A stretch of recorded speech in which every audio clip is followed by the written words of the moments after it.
Speaking of the news, it is brought to you by Eagle Mortgage. And guys, I got to make a confession. I'm still recovering from the Eagle Mortgage Christmas party last night.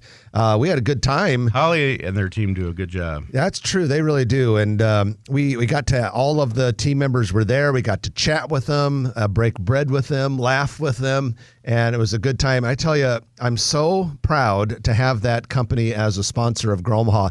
They take such good care of people. Even last night when we were celebrating, you could just tell like when they would talk shop, it was always like positive customer focused stuff. But if you're thinking about getting a loan for a house, and a lot of people are in 2023, go talk to Eagle Mortgage Company. It's such a good idea to get a pre-approval letter from them. And it doesn't matter whether you're going to go conventional, FHA, or VA. They'll help you with any of those. But get that pre-approval letter and get it taken care of now. Because once you get past New Year's Day and things start to kind of get into that 2023 pattern, it'd be nice to have it taken care of now. So call Eagle Mortgage now. Get that taken care of. All right. You can find them online at eaglemortgagecompany.com or in person at 114th and Davenport. Well, guys, let's look at a few things that are in the news this week. First of all, the Omaha City Council approved $440 million in bonds to fund the planned streetcar, which would run from downtown to the Med Center. The project is expected to cost a total of $306 million and scheduled to open in 2026. So we continue to see this momentum, and we continue to hear all sorts of rumblings about definite and a lot of maybe projects along the streetcar line. Certainly is going to be fun to watch this continue to play out. But this is, a lot of people are saying this was the last major legislative hurdle, if you will. Absolutely, and it's definitely a process. I mean, you've got to deal with the utilities. You got to move some infrastructure, but it'll be worth it, and we'll see the economic development all along that corridor, and several streets over improve. Now, when I was in college, fellas, this has been a while because I'm not a spring chicken, and you guys know that because you're both the same age Absolutely. As I. So it's been a while since I've been in college. And at that time, they talked about this newfangled crazy idea called the statewide expressway system. The plan was to build 600 miles of 4-lane divided highways in order to connect every Nebraska community of at least 15,000 people to an interstate highway. So basically I-80. Yeah, well, a couple of maybe over to I-29, maybe if you're so it is, but yeah, basically I-80. So this was supposed to total about 600 miles, and it was supposed to be done by 2003. And at the time, we were like, oh my God, 2003, we might all be dead by then. It was so far away. Well, it's now 2022, and there's still $800 million worth of expressway work to be done. And only about 70% of the 600 miles have been completed. Now, the good news... Well, they're going to say 2040, and then they said, hey, wait. Yeah, so then they put it out to 2040, and they're like, no, we've got good news. It's only going to be 2036. So everyone has to celebrate, go government, and go state of Nebraska. So, but that's the way we ought to do it in our business, guys. We ought to and pretend. We got to go, like if someone wants a project from us from now on, this is what we're going to do. We're going to say, I can have that for you in the year 2040.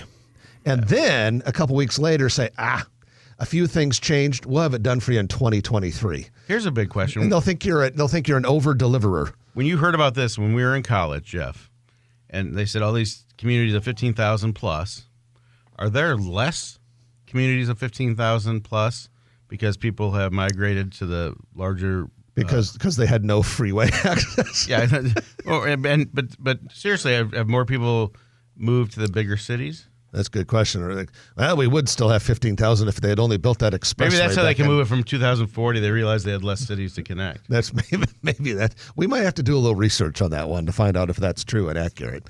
But good grief, that has taken a long time. It's interesting that they need 4-lane for all those. Yeah. Well, you don't want to be behind a dump truck or a combine on a 2-lane road that's going like about 25 miles per hour and you're in a hurry to get somewhere in, Wisner or something like that.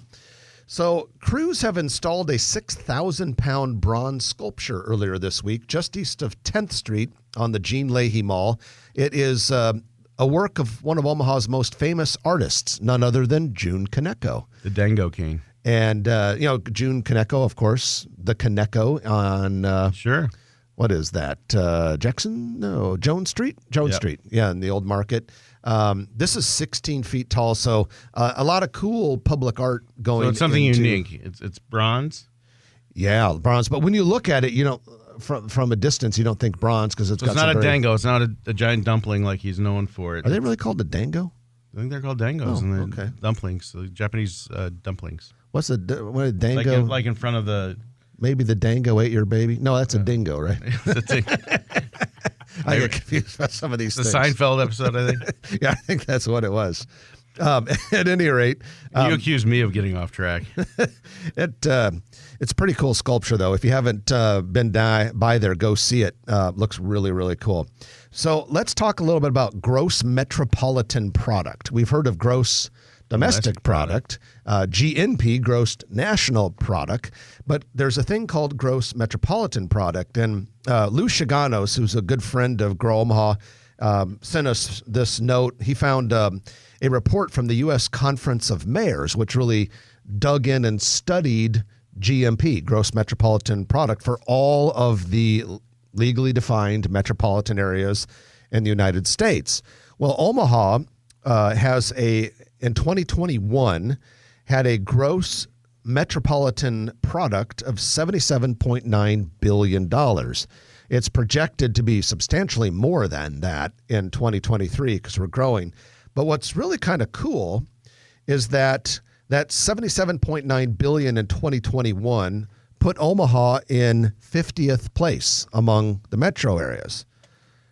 In terms of population, Omaha is only 58th. So in terms of economic output and economic might, Omaha punches well above its weight. In fact, you guys might like to know this.